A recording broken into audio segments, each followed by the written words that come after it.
আজকে আমি ভেটকি মাছের ভাপা বানাচ্ছি। প্রথমে 4-5 চামচে সর্ষে, 4-5 চামচে পোস্ত আর কাঁচা লঙ্কার একটা পেস্ট বানিয়ে নেব।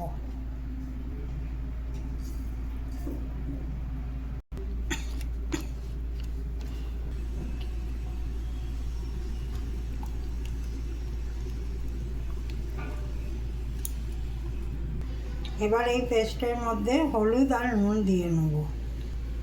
নুন আমি পেস্টে দিয়েছি, সেই জন্য অল্প নুন দিলাম।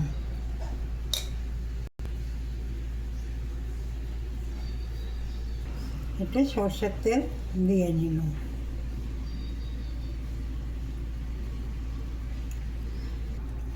এবার ভালো করে মেখে নেব।